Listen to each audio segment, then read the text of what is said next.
Watch, creator of K-pop Demon Hunters, Maggie Kang, discusses spin-offs, sequels, and more in a recent video interview. Maggie Kang, the creator of K-pop Demon Hunters, the largest animated feature film ever released on Netflix, is featured by United Talent Agency, UTA. Setting records and becoming a fan favorite, the K-pop-powered action comedy has swept the globe's music charts and streaming services, giving its ghoul-slaying female squad Huntr/X a whole new range of possibilities.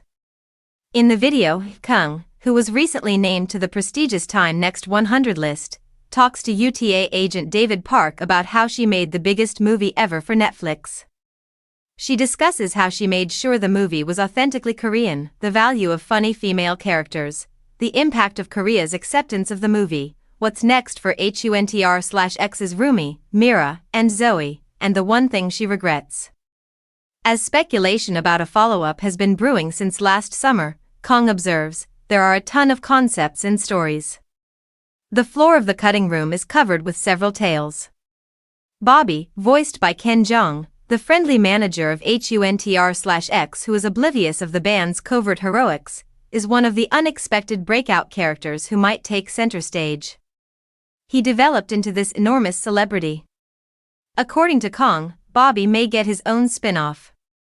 Additionally, the filmmaker notes that there is a vast world out there that may expand the demon hunting universe. There is potential for it to grow worldwide.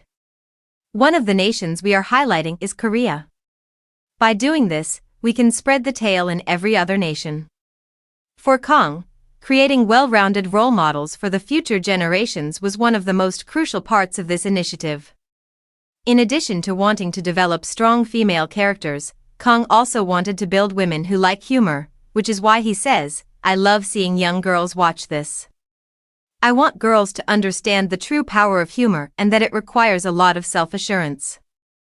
In response to the question of whether there was anything lacking from her ideal version of the smash hit, she acknowledges, "I wanted more Korean lyrics in the songs, but our songs are so narrative and it felt like it was better to have them in English so that the English-speaking audience can understand.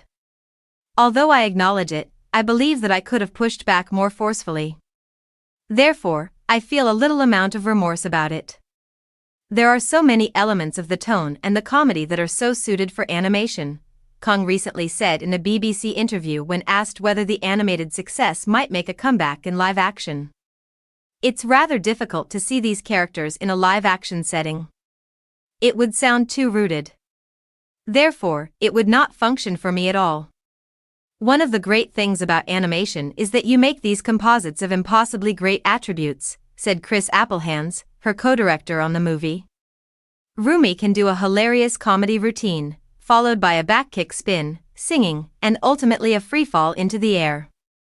Animation's excitement is in pushing the boundaries of what is conceivable. I recall that many different animes were converted, and often it simply seems a bit stilted.